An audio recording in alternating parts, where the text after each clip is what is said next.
ਵਾਹਿਗੁਰੂ ਸਾਹਿਬ ਜੀ। ਇੱਕ ਓੰਕਾਰ ਸਤਿਗੁਰ ਪ੍ਰਸਾਦ। ਸ੍ਰੀ ਨਾਨਕ ਅੰਗਦ ਗੁਰੂ ਅਮਰਦਾਸ ਪਦ ਬੰਦ। ਰਾਮਦਾਸ ਅਰਜਨ ਗੁਰੂ ਬਾਰ ਸ੍ਰੀ ਹਰਿ ਗੋਬਿੰਦ। ਹਰੀ ਰਾਏ ਹਰਿ ਕ੍ਰਿਸ਼ਨ ਗੁਰ ਤੇਗ ਬਹਾਦਰ ਚੰਦ। ਦਸਵੇਂ ਗੋਬਿੰਦ ਸਿੰਘ ਗੁਰੂ ਨਮੋ ਚਰਨ ਅਰਵਿੰਦ। ਜਿਸ ਮਹਿ ਅੰਮ੍ਰਿਤ ਗਿਆਨ ਹੈ ਮਾਣਕ ਭਗਤ ਵੈਰਾਗ। ਸ੍ਰੀ ਗੁਰੂ ਗ੍ਰੰਥ ਸਾਹਿਬ ਉद्धਦ ਬੰਦੋਂ ਕਰ ਅਨੁਰਾਗ। ਸ੍ਰੀ ਗੁਰ ਸ਼ਬਦ ਕਮਾਏ ਜਨ ਜੀਤੇ ਪੰਚ ਵਿਕਾਰ। ਤਿਨ ਸੰਤਨ ਕੋ ਬੰਦਨਾ ਸਿਰ ਚਰਨਨ ਪਰ ਧਾਰ। ਏਕ ਓੰਕਾਰਾ ਸਤਿਗੁਰੂ ਤਿਹ ਪ੍ਰਸਾਦ ਸਚ ਹੋਇ। ਵਾਹਿਗੁਰੂ ਜੀ ਕੀ ਫਤਿਹ। ਵਿਘਨ ਬਿਨਾਸਨ ਸੋਇ। ਵਾਹਿਗੁਰੂ ਜੀ ਕਾ ਖਾਲਸਾ ਵਾਹਿਗੁਰੂ ਜੀ ਕੀ ਫਤਿਹ। ਗੁਰੂ ਗਰੀਬ ਨਵਾਜ ਚਬਰ ਤਖਤ ਦੇ ਮਾਲਕ ਜੁਗੋ ਜੁਗ ਅਟਲ। ਧੰਨ ਧੰਨ ਸ੍ਰੀ ਗੁਰੂ ਗ੍ਰੰਥ ਸਾਹਿਬ ਜੀ ਮਹਾਰਾਜ। ਸਤਿਗੁਰੂ ਜੀ ਦੀ ਕਿਰਪਾ ਬਖਸ਼ਿਸ਼ ਹੋਈ ਹੈ। ਸ਼ਾਮ ਦੇ ਸਮੇਂ ਦੀਆਂ ਮਹਾਰਾਜ ਨੇ ਸਤਸੰਗ ਘੜੀਆਂ ਬਖਸ਼ੀਆਂ ਹਨ। ਇਤਿਹਾਸ ਦੀ ਕਥਾ ਦਾ ਸਮਾਂ ਹੈ। ਬਹੁਤ ਹੀ ਸਤਿਕਾਰਯੋਗ ਸ੍ਰੀਮਾਨ ਕਵੀ ਸੰਤਰੇਣ ਪ੍ਰੇਮ ਸਿੰਘ ਜੀ, ਜੋ ਕਿ ਧੰਨ ਗੁਰੂ ਅੰਗਦ ਦੇ ਪਾਤਸ਼ਾਹ ਜੀ ਦੀ ਅੰਸ਼ ਵੰਸ਼ ਵਿੱਚੋਂ ਸਨ, ਜਿਨ੍ਹਾਂ ਨੇ 10 ਪਾਤਸ਼ਾਹੀਆਂ ਦਾ ਸੋਹਣਾ ਸੁੰਦਰ ਇਤਿਹਾਸ ਛੰਦਾਬੰਦੀ ਅੰਦਰ ਗੁਰਬਾਣੀ ਗੁਰਮਤਿ ਦੀ ਕਸਵੱਟੀ ਪਰ ਲਿਖਿਆ। ਉਸ ਦੀ ਲੜੀਵਾਰ ਜੋ ਕਥਾ ਹੈ ਚੱਲ ਰਹੀ ਹੈ। ਆਪਾਂ ਪਹਿਲੇ ਮਹੱਲੇ ਦੇ 21ਵੇਂ ਘਰ ਤੱਕ ਜੋ ਕਥਾ ਹੈ ਪ੍ਰਸੰਗ ਕੱਲ ਸਰਵਣ ਕੀਤਾ ਹੈ ਕਿ ਧੰਨ ਗੁਰੂ ਨਾਨਕ ਦੇਵ ਜੀ ਪਾਤਸ਼ਾਹ ਨੇ ਭਾਈ ਮਰਦਾਨੇ ਨੂੰ ਰਬਾਬ ਲੈਣ ਵਾਸਤੇ ਭੇਜਿਆ। ਭਾਈ ਫਰੰਦੇ ਕੋਲੋਂ ਕੋ ਰਬਾਬ ਪ੍ਰਾਪਤ ਕਰਕੇ ਨਾਲ ਹੀ ਭਾਈ ਫਰੰਦਾ ਜੀ ਦਰਸ਼ਨ ਕਰਨ ਵਾਸਤੇ ਆਏ ਹੈ। ਇਸ ਉਪਰੰਤ ਵਿਦਾ ਹੋ ਜਾਂਦੇ ਨੇ। ਧੰਨ ਗੁਰੂ ਨਾਨਕ ਦੇਵ ਸੱਚੇ ਪਾਤਸ਼ਾਹ ਜੀ ਭਾਈ ਮਰਦਾਨੇ ਨੂੰ ਰਬਾਬ ਵਜਾਉਣ ਨੂੰ ਕਹਿੰਦੇ ਨੇ। ਭਾਈ ਮਰਦਾਨਾ ਕਹਿੰਦਾ ਮਹਾਰਾਜ ਸੁਰ ਹੋ। ਮਹਾਰਾਜ ਕਹਿੰਦੇ ਭਾਈ ਮਰਦਾਨਿਆਂ ਤੂੰ ਰਬਾਬ ਵਜਾਉਣੀ ਸ਼ੁਰੂ ਕਰ, ਆਪੇ ਕਰਤਾਰ ਨੇ ਸੁਰ ਕਰ ਦੇਣੀ ਹੈ। ਤੋ ਸਤਿਗੁਰੂ ਜੀ ਨੇ ਬੜੀ ਕਿਰਪਾ ਕੀਤੀ। 2 ਦਿਨ ਬੀਤ ਗਏ। ਭਾਈ ਮਰਦਾਨੇ ਨੂੰ ਭੁੱਖ ਵੀ ਲੱਗੀ, ਮਨ ਵਿੱਚ ਘਬਰਾਹਟ ਹੋਈ। ਇਸ ਤਰ੍ਹਾਂ ਮਹਾਰਾਜ ਦੇ ਨਾਲ ਨਿਰਵਾਹ ਕਿਵੇਂ ਹੋਵੇਗਾ। ਗੁਰੂ ਸਾਹਿਬ ਕਹਿਣ ਲੱਗੇ ਭਾਈ ਮਰਦਾਨਿਆ ਇਸੇ ਤਰ੍ਹਾਂ ਹੀ ਰਹਿਣਾ ਪੈਣਾ। ਸਤਿਗੁਰੂ ਪਾਤਸ਼ਾਹ ਮਹਾਰਾਜ ਨੇ ਗੁਰੂ ਪਾਤਸ਼ਾਹ ਜੀ ਨੇ ਉੱਤੇ ਕਿਰਪਾ ਕਰ ਦਿੱਤੀ। ਫਿਰ ਮਨ ਨੂੰ ਧੀਰਜ ਆਇਆ। ਭਾਈ ਬਾਲਾ ਜੀ ਵੱਲ ਵੇਖਿਆ ਵੀ ਜਿਵੇਂ ਇਹ ਨਿਰਵਾਹ ਕਰ ਲੂ ਉਵੇਂ ਮੈਂ ਕਰ ਲਵਾਂਗਾ। ਕਹਿਣ ਲੱਗਿਆ ਮਹਾਰਾਜ ਕਿਰਪਾ ਕਰੋ, ਮੈਨੂੰ ਹਮੇਸ਼ਾ ਆਪਣੇ ਨਾਲ ਹੀ ਰੱਖਿਓ। ਇਹ ਪ੍ਰਸੰਗ ਕੱਲ ਆਪ ਜੀ ਨੇ ਸਰਵਣ ਕੀਤਾ ਹੈ। ਆਓ ਅੱਗੇ 22ਵੇਂ ਕਰਦਿਆਂ ਪ੍ਰਸੰਗ ਪ੍ਰੇਮ ਤੇ ਸਤਿਕਾਰ ਨਾਲ ਸਰਵਣ ਕਰੀਏ ਜੀ। ਸਤਨਾਮ ਸ੍ਰੀ ਵਾਹਿਗੁਰੂ ਸਾਹਿਬ ਜੀ।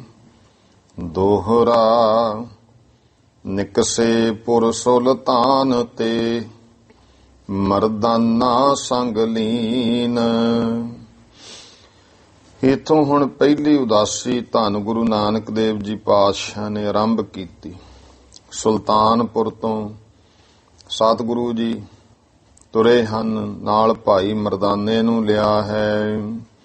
ਬਾਲਾ ਸਿਉ ਪੁਨ ਬਚ ਭਨੇ, ਸ੍ਰੀ ਗੁਰ ਪਰਮ ਪ੍ਰਬੀਨ। ਤੇ ਨਾਲ ਹੀ ਭਾਈ ਬਾਲਾ ਜੀ ਨੇ ਸਤਿਗੁਰੂ ਕਹਿਣ ਲੱਗੇ, ਭਾਈ ਬਾਲਿਆ ਬਚਨ ਕੀਤੇ ਜੋ ਭਾਈ ਮਹਾਨ ਪ੍ਰਬੀਨ ਸਤਿਗੁਰੂ ਜੀ ਨੇ। ਤੋਟਕ ਛੰਦ ਚਲ ਬੇ ਚਿਤ ਚਾਹਿਤ ਹੋ ਕਿਤ ਕੋ। ਭਾਈ ਬਾਲਿਆ ਕਿਸ ਪਾਸੇ ਨੂੰ ਚੱਲਣਾ ਚਾਹੁੰਦਾ ਹੈ। ਅਬ ਦੇਹੋ ਬਤਾਏ ਚੱਲੇ ਤਿਤ ਕੋ। ਹੁਣ ਤੂੰ ਦੱਸ ਦੇ, ਆਪਾਂ ਉਧਰ ਨੂੰ ਹੀ ਚੱਲਦੇ ਹਾਂ। ਸਮ ਤੋ ਤਬ ਸਾਹੇ ਬਤੀਤ ਹੁਤੋ, ਸਮ ਤੋ ਤਬ ਤਾਹੇ ਬਤੀਤ ਹੁਤੋ। ਉਸ ਸਮੇਂ ਸਮ ਤੋ ਤਬ ਸ਼ਾਹੇ ਬਤੀਤ ਹੁਤੋ, ਜਿਹੜਾ ਸੰਮਤ ਸੀ ਸਾਲ, ਉਹ ਭਾਈ ਨਾਨਕ ਸ਼ਾਹੀ 32 ਸੀ, ਭਾਵ ਸਤਿਗੁਰਾਂ ਨੂੰ 32ਵਾਂ ਸਾਲ ਸਰੀਰਕ ਉਮਰ ਰੂਪ ਵਿੱਚ ਸੀ। ਤਬ ਬਲਹਿ ਬਾਕ ਬਖਾਨ ਕਿਤੋ। ਤਾਂ ਭਾਈ ਬਾਲਾ ਜੀ ਨੇ ਬਚਨ ਕਹੇ ਹਨ, ਦੁਵਈਆ ਛੰਦ ਹੇ ਸਤਿਗੁਰ ਜੀ ਜਿਤ ਨਿਜ ਇੱਛਾ। ਹੇ ਮਹਾਰਾਜ ਸਤਿਗੁਰੂ ਧੰਨ ਗੁਰੂ ਨਾਨਕ ਦੇਵ ਜੀਓ, ਜਿਸ ਪਾਸੇ ਤੁਹਾਡੀ ਇੱਛਾ ਹੈ, ਗਛੋ ਸੋ ਅਛ ਸਰੀਰਾ। ਉਧਰ ਨੂੰ ਹੀ ਮਹਾਰਾਜ ਗਛੋ ਕਹੀਏ, ਗਸਤ ਕਰਨੀ, ਜਾਣਾ। ਸਤਿਗੁਰੂ ਸੱਚੇ ਪਾਤਸ਼ਾਹ ਜੀ, ਇਉਂ ਤੁਸੀਂ ਸਵੱਛ ਕਹੀਏ ਪਵਿੱਤਰ ਸਰੀਰ ਵਾਲੇ ਸਤਿਗੁਰੂ ਜੀ, ਉਧਰ ਨੂੰ ਹੀ ਚੱਲੀਏ। ਆਗੇ ਤੋ ਪਾਛੇ ਹੋ ਚੱਲ ਹੋ। ਤੁਸੀਂ ਮਹਾਰਾਜ ਅੱਗੇ ਤੁਰੋ, ਪਿੱਛੇ ਅਸੀਂ ਚੱਲਾਂਗੇ।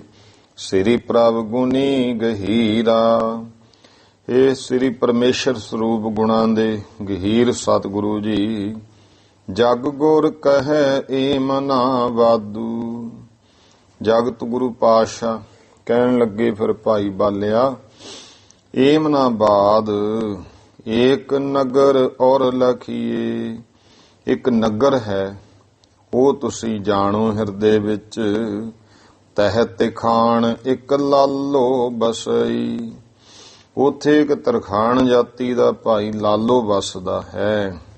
ਚਲੋ ਤਾਹੇ ਤਹਿ ਪਿਖੀਏ। ਉਹ ਹਰ ਸਮੇਂ ਅਰਦਾਸਾਂ ਕਰਦਾ, ਨਾਮ ਜਪਦਾ ਸੀ, ਕਿਰਤ ਕਰਦਾ ਸੀ। ਪਰਮੇਸ਼ਰ ਅੱਗੇ ਅਰਦਾਸ ਕਰਨੀ, ਵਾਹਿਗੁਰੂ ਕਦੇ ਮੈਨੂੰ ਵੀ ਦਰਸ਼ਨ ਦੇ, ਮੇਰਾ ਵੀ ਭਲਾ ਕਰ, ਕਲਿਆਣ ਕਰ। ਤੇ ਉਹ ਪਰਮੇਸ਼ਰ ਸਰੂਪ ਸਤਿਗੁਰਾਂ ਨੇ ਉਹਦੇ ਮਨ ਦੀ ਜਾਣੀ। ਚਲੋ ਭਾਈ ਚੱਲ ਕੇ ਉਸ ਲਾਲੋ ਨੂੰ ਵੇਖੀਏ। ਇਹ ਬਿਧ ਕਹਿ ਕਰ ਕਮਲ ਬਦਨ ਤੇ। ਇਸ ਤਰ੍ਹਾਂ ਭਾਈ ਕਮਲ ਵਰਗੇ ਮੁਖ ਤੋਂ ਇਹ ਬਚਨ ਕਹਿ ਕੇ ਮੰਦ ਮੰਦ ਗਤ ਦਾਏ। ਜਾਂ ਹੌਲੀ ਹੌਲੀ ਮੁਕਤੀ ਦਾਤਾ ਸਤਿਗੁਰੂ ਜੀ, ਜਾਂ ਮੰਦ ਮੰਦ ਗਤ ਜਾਏ। ਹੌਲੀ ਹੌਲੀ ਚੱਲਦੇ ਹਨ। ਪਦ ਵੀ ਮੈਂ ਪਦ ਪੰਕਜ ਸੁੰਦਰ। ਹੌਲੀ ਹੌਲੀ ਧਰਤੀ, ਪਦ ਵੀ ਧਰਤੀ ਦੇ ਉੱਤੇ ਸੋਹਣੇ ਸੁੰਦਰ ਕਮਲ, ਚਰਨ ਕਮਲ।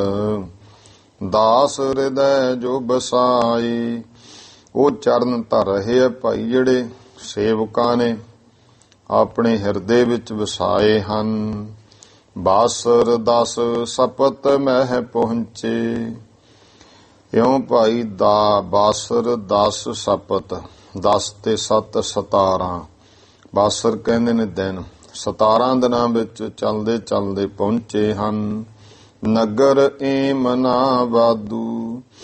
ਏਮਨਾਬਾਦ ਨਗਰ ਵਿੱਚ ਗਏ ਸਦਨ ਤਹਿ ਦੋਖ ਨਿਕੰਦਨ।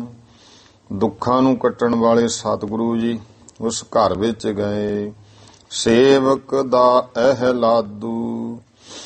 ਜਿਹੜਾ ਸੇਵਕ ਹੈ ਅਹਿਲਾਦ ਪ੍ਰਸੰਨਤਾ, ਜੋ ਆਪਣੇ ਭਾਈ ਸੇਵਕਾਂ ਨੂੰ ਅਹਿਲਾਦ ਦੇਣ ਵਾਲੇ, ਭਾਵ ਪ੍ਰਸੰਨ ਕਰਨ ਵਾਲੇ।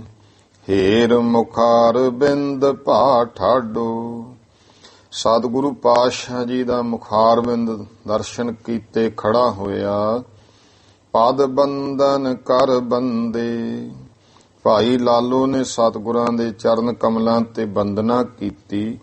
ਇਹ ਜਾਣ ਕੇ ਕੋਈ ਫਕੀਰ ਆਇਆ ਹੈ। ਦਰਸ ਬਿਲੋਕਤ ਸ਼ਾਂਤ ਭਈ ਮਨ। ਸਤਿਗੁਰਾਂ ਦੇ ਦਰਸ਼ਨ ਕਰਕੇ ਬਹੁਤ ਭਾਈ ਲਾਲੋ ਦੇ ਮਨ ਨੂੰ ਸ਼ਾਂਤੀ ਮਿਲੀ। ਲਾਲੋ ਹਿਰਦੈ ਆਨੰਦੇ। ਭਾਈ ਲਾਲੋ ਹਿਰਦੇ ਵਿੱਚ ਬਹੁਤ ਆਨੰਦ ਹੋਇਆ ਹੈ। ਚਿਤ ਕਰਤਾਰ ਨਿਤ ਹੋਇ ਤੋ ਕੋ। ਇਹ ਸਤਿਗੁਰਾਂ ਨੇ ਵਰ ਬਚਨ ਦਿੱਤਾ, ਚਿਤ ਕਰਤਾਰ ਨਿਤ ਹੋਇ ਤੋ ਕੋ। ਭਾਈ ਤੈਨੂੰ ਹਮੇਸ਼ਾ ਕਰਤਾਰ ਚੇਤੇ ਆਵੇ। ਬੈਸ ਕ੍ਰਿਤ ਕੋ ਕਰੀਏ। ਤੂੰ ਭਾਈ ਬੈਠ ਕੇ ਆਪਣੀ ਕਿਰਤ ਕਰ। ਭੂਜਤ ਲਾਲੋ ਆਏ ਕਿਤ ਤੇ। ਭਾਈ ਲਾਲੋ ਪੁੱਛਦਾ, ਮਹਾਰਾਜ ਕਿੱਥੋਂ ਆਏ ਹੋ ਫਕੀਰ ਜੀ? ਕਰਣਾ ਸਦਨ ਚਰੀਏ। ਐ ਕਿਰਪਾ ਦੇ ਘਰ ਮਿਹਰ ਕਰਕੇ ਦੱਸੋ ਜੀ। ਬੇਸ ਅਪੂਰਬ ਰੂਪ ਅਨੂਪਮ। ਇਹ ਜਿਹੜਾ ਪੂਰਬ ਤੁਹਾਡਾ ਮਹਾਨ ਸੋਹਣਾ ਬੇਸ ਹੈ ਤੇ ਅਨੂਪਮ ਤੁਹਾਡਾ ਸੁੰਦਰ ਰੂਪ ਹੈ। ਮਧੁਰ ਸੁਖਦ ਗਤ ਦੈਨਾ। ਔਰ ਬਹੁਤ ਹੀ ਮਿੱਠੇ ਤੇ ਸੁਖਦਾਈ ਤੁਹਾਡੇ ਜਿਹੜੇ ਬਚਨ ਨੇ, ਮੁਕਤੀ ਦੇਣ ਵਾਲੇ ਹੋ। ਚੀਤ ਨਿਰੰਤਰ ਪ੍ਰੀਤ ਵਧੀ ਮੁਝ। ਮੇਰੇ ਚਿੱਤ ਵਿੱਚ ਤਾਂ ਲਗਾਤਾਰ ਐਸੀ ਪ੍ਰੀਤ ਵਧੀ। ਹੇਰਤ ਹੋਵਤ ਚੈਨਾ। ਤੁਹਾਨੂੰ ਵੇਖ ਕੇ ਮਨ ਨੂੰ ਚੈਨ ਆਉਂਦਾ ਹੈ। ਕਹਿ ਨਾਨਕ ਪਰਦੇਸੀ ਹਮ ਹੈ। ਮਹਾਰਾਜ ਕਹਿਣ ਲੱਗੇ, ਭਾਈ ਲਾਲੋ ਅਸੀਂ ਪਰਦੇਸੀ ਹਾਂ। ਨਹੀਂ ਨਕੇਤੰ ਨੇਰੈ। ਸਾਡਾ ਜਿਹੜਾ ਨਕੇਤ ਘਰ ਹੈ ਉਹ ਨੇੜੇ ਨਹੀਂ। ਲਖੋ ਬੇਸ ਦਰਵੇਸ਼ ਹਮਾਰੂ। ਸਾਡਾ ਬੇਸ ਭੇਸ ਹੈ ਜਿਹੜਾ ਦਰਵੇਸ਼ਾਂ ਵਾਲਾ ਜਾਣ ਲੈ। ਦੇਸ ਬਦੇਸਨ ਹੇਰੈ। ਅਸੀਂ ਦੇਸ਼ਾਂ ਵਿਦੇਸ਼ਾਂ ਨੂੰ ਵੇਖਣਾ ਹੈ, ਸੈਰ ਕਰਨੀ ਹੈ। ਛਪੈ ਦਰਸ਼ਨ ਪਰਸਤ ਮਿਟਤ। ਦਰਸ਼ਨ ਪਰਸਤ ਮਿਟਤ ਕਾਲੁਖ। ਐਸੇ ਸਤਿਗੁਰੂ ਜਿਨ੍ਹਾਂ ਦੇ ਦਰਸ਼ਨ ਕਰਨ ਦੇ ਨਾਲ ਹੀ ਪਾਪ ਮਿਟ ਜਾਂਦੇ। ਸ਼ੁਭ ਬਦਨ ਬਿਰਾਜ ਹੈ। ਤੇ ਸੋਹਣਾ ਜਿਹੜਾ ਮੁਖ ਹੈ ਸਤਿਗੁਰੂ ਸੱਚੇ ਪਾਤਸ਼ਾਹ ਮਹਾਰਾਜ ਜੀ ਦਾ, ਉਹ ਭਾਈ ਪ੍ਰਕਾਸ਼ ਰਿਹਾ ਹੈ। ਮੁਖੜਾ ਬਿਰਾਜ ਹੈ, ਭਾਵ ਸੋਹਣਾ ਸੁੰਦਰ ਪ੍ਰਕਾਸ਼ ਦਾ ਹੈ। ਜਨਮ ਮਰਨ ਭਵ ਮਦ ਨਸ਼ਟ ਕਰ। ਇਉਂ ਜਨਮ ਮਰਨ ਜਿਹੜਾ ਹੈ ਭਵ ਮਦ, ਆ ਸੰਸਾਰ ਦੇ ਵਿੱਚ ਹੀ ਮਹਾਰਾਜ ਨਸ਼ਟ ਕਰ ਦਿੰਦੇ। ਤੁਮ ਤਨ ਕਰ ਛਾਜੈ ਹੈ। ਇਉਂ ਤੁਮ ਤਨ ਕਰ ਛਾਜੈ। ਛਾਜੈ ਦਾ ਭਾਵ ਹੈ ਕਿ ਤੁਹਾਡਾ ਜਿਹੜਾ ਤਨ ਹੈ ਇਸ ਤਰ੍ਹਾਂ ਦਾ ਮਹਾਰਾਜ ਸੋਭ ਰਿਹਾ ਹੈ। ਹਮ ਸਮ ਨਰ ਅਗ ਕਰਤ ਤਿਨ ਹੈ। ਹਮ ਸਮ ਨਰ ਅਗ ਕਰਤ। ਤੇ ਜਿਹੜੇ ਮੇਰੇ ਵਰਗੇ ਨੇ, ਭਾਈ ਲਾਲੋ ਕਹਿੰਦਾ ਮਹਾਰਾਜ ਉਹ ਪਾਪ ਕਰਨ ਵਾਲੇ। ਤਿਨ ਹੈ ਅਪ ਵਰਗ ਉਦਾਰ ਹੈ। ਉਹਨਾਂ ਨੂੰ ਤੂੰ ਮਹਾਨ ਮੁਕਤੀ ਦੇਣ ਵਾਲਾ ਹੈ। ਉਪਜਤ ਸੁਖ ਔਰ ਮਦ ਸੁਨਤ ਹੋ। ਉਪਜਤ ਸੁਖ ਔਰ ਮਦ। ਇਉਂ ਹਿਰਦੇ ਵਿੱਚ ਮਨ ਵਿੱਚ ਬਹੁਤ ਸੁੱਖ ਹੀ ਪੈਦਾ ਹੁੰਦੇ ਹੈ। ਸੁਨਤ ਹੋ ਬਚਨ ਤਿਹਾਰ ਹੈ। ਜਦੋਂ ਤੁਹਾਡੇ ਬਚਨ ਸੁਣਦੇ ਹਾਂ। ਸੁਖ ਕੰਦ ਮੁਕੰਦ ਸੋ ਸੰਤ। ਐ ਸੁੱਖਾਂ ਦੇ ਕੰਦ, ਸੁੱਖਾਂ ਦੇ ਮੂਲ, ਮੁਕਤੀ ਦਾਤੇ ਹੈ ਸੰਤ ਜੀ। ਹੋ ਨਾਮ ਉਚਾਰਨ ਨਿਜ ਕਰੋ। ਤੁਹਾਡਾ ਨਾਮ ਕੀ ਹੈ, ਕਿਰਪਾ ਕਰਕੇ ਦੱਸਣਾ ਕਰੋ। ਤੁਮ ਚਰਨ ਸਰਨ ਮਨ। ਤੁਹਾਡੀ ਚਰਨ ਸ਼ਰਨ ਵਿੱਚ ਸਾਡਾ ਮਨ ਹੈ। ਕਰਨਾ ਦਦ ਕਰਨਾ ਢਰੋ। ਕਰਨਾ ਦਦ ਕਿਰਪਾ ਦੇ ਸਮੁੰਦਰ, ਇਉਂ ਕਿਰਪਾ ਕਰੋ ਸਾਡੇ ਤੇ, ਮਿਹਰ ਕਰੋ ਜੀ ਦੱਸੋ। ਦੋਹਰਾ ਬੋਲੇ ਸ੍ਰੀ ਮੁਖ ਸੋ ਬਚਨ, ਜਾਨ ਜਾਹੋਗੇ ਆਪ। ਸਤਿਗੁਰੂ ਜੀ ਸੁਹਾਏਮਾਨ ਮੁਖ ਤੋਂ ਬਚਨ ਬੋਲੇ ਐ ਕਿ ਭਾਈ ਲਾਲੋ ਕੋਈ ਨਹੀਂ, ਤੂੰ ਬੈਠ ਕਿਰਤ ਕਰ, ਆਪਾਂ ਬਚਨ ਬਲਾਸ ਕਰਦੇ ਆ, ਤੂੰ ਆਪੇ ਜਾਣ ਜਾਵੇਂਗਾ। ਅਬ ਬੈਸੋ ਕ੍ਰਿਤ ਕੋ ਕਰੋ, ਹਰ ਹਰ ਜਪੀਏ ਜਾਪ। ਹੁਣ ਬੈਠ ਕੇ ਕਿਰਤ ਕਰੀਏ ਔਰ ਨਾਲ ਹਰੀ ਹਰੀ ਪਰਮੇਸ਼ਰ ਦਾ ਨਾਮ ਜਪੀਏ। ਦਵਈਆ ਛੰਦ। ਕਿਉਂ ਭਾਈ ਲਾਲੋ ਬੈਠਾ, ਨਾਲੇ ਬਚਨ ਸੁਣੀ ਜਾਂਦਾ, ਨਾਲੇ ਕਿਰਤ ਕਰੀ ਜਾਂਦਾ, ਤੇ ਉਸ ਦੇ ਅੰਦਰ ਖਿਆਲ ਪੈਦਾ ਹੋਇਆ, ਪ੍ਰਗਟਿਓ ਤਪਾ ਏਕ ਸ੍ਰੀ ਨਾਨਕ। ਇਉਂ ਵਿਚਾਰ ਕਰਦੇ ਆ। ਭਾਈ ਲਾਲੋ ਕਹਿਣ ਲੱਗਿਆ ਜੀ ਇੱਕ ਤਪਾ ਪ੍ਰਗਟ ਹੋਇਆ ਜਿਸ ਦਾ ਨਾਮ ਸ੍ਰੀ ਗੁਰੂ ਨਾਨਕ ਦੇਵ ਹੈ। ਭਾਸਤ ਹੋ ਤੁਮ ਸੋ। ਇਉਂ ਲੋਕਾਂ ਤੋਂ ਸੁਣਦੇ ਹਾਂ, ਤੁਸੀਂ ਮੈਨੂੰ ਉਹੀ ਲੱਗ ਰਹੇ ਹੋ। ਨਹਿ ਸਮਾਨ ਰਾਵਰ ਕੋ ਦਿਸਹਿ। ਕਿਉਂਕਿ ਤੁਹਾਡੇ ਵਰਗਾ ਹੋਰ ਕੋਈ ਨਹੀਂ ਦਿਸਦਾ। ਖੋਜੋਂ ਦਹਿ ਦਿਸ ਜੋ। ਭਾਵੇਂ ਕੋਈ 10 ਦਿਸ਼ਾਂ ਦੇ ਵਿੱਚ ਭਾਲ ਲਵੇ, ਖੋਜ ਲਵੇ, ਕਿਉਂਕਿ ਉਹ ਸਮਾਂ ਗੁਰਮੁਖੋ ਐਸਾ ਸੀ ਵੇਦ ਰੀਤਾਂ ਮੁਤਾਬਕ। ਭਾਈ ਲਾਲੋ ਨੂੰ ਤੇ ਸ਼ੂਦਰ ਜਾਤੀ ਦਾ ਗਿਣਿਆ ਜਾਂਦਾ ਸੀ। ਉਹਦੇ ਘਰ ਕਿਹੜੇ ਸੰਤ ਫਕੀਰ ਨੇ ਜਾਣਾ, ਤੇ ਇਸ ਕਰਕੇ ਬ੍ਰਾਹਮਣ ਤੇ ਕਹਿੰਦਾ ਸ਼ੂਦਰ ਦੇ ਘਰ ਜਾਣਾ ਹੀ ਨਹੀਂ ਹੈ। ਉਹ ਤੇ ਇਸ ਗੱਲ ਤੋਂ ਹੀ ਹੈਰਾਨ ਸੀ ਕਿ ਐਸਾ ਕੌਣ ਹੈ। ਕਹਿੰਦਾ ਜੀ ਤੁਸੀਂ ਸ੍ਰੀ ਗੁਰੂ ਨਾਨਕ ਦੇ ਮਹਾਰਾਜੋ ਨਾਨਕ ਤਪਾ ਹੀ ਲੱਗ ਰਹੇ ਹੋ, ਕਿਉਂਕਿ ਤੁਹਾਡੇ ਵਰਗਾ ਕੋਈ ਹੋਰ ਨਹੀਂ, ਭਾਵੇਂ 10 ਦਿਸ਼ਾ ਵਿੱਚ ਕੋਈ ਖੋਜ ਲਵੇ। ਤਦ ਭੀ ਤੁਮਰੇ ਬਿਨ ਭਾਖੇ। ਫਿਰ ਵੀ ਕਹਿੰਦਾ ਸੰਤ ਜੀ ਤੁਹਾਡੇ ਦੱਸੇ ਤੋਂ ਬਿਨਾ ਨਹਿ ਆਵਤ ਪ੍ਰਤੀਤੂ। ਸਾਨੂੰ ਪ੍ਰਤੀਤ ਨਹੀਂ, ਭਰੋਸਾ ਨਹੀਂ ਆਵੇਗਾ। ਕਹਿ ਮਰਦਾਨਾ ਜਾਨੋ ਸੋ। ਤਾਂ ਕੋਲ ਖੜੇ ਭਾਈ ਮਰਦਾਨੇ ਨੇ ਕਿਹਾ, ਭਾਈ ਲਾਲੋ ਤੂੰ ਉਹੀ ਜਾਣ ਲੈ। ਰੱਖੋ ਸ਼ਰਧਾ ਚੀਤੂ। ਆਪਣੇ ਚਿੱਤ ਵਿੱਚ ਸ਼ਰਧਾ ਰੱਖੇ, ਧੰਨ ਗੁਰੂ ਨਾਨਕ ਦੇ ਮਹਾਰਾਜ ਹੀ ਹਨ।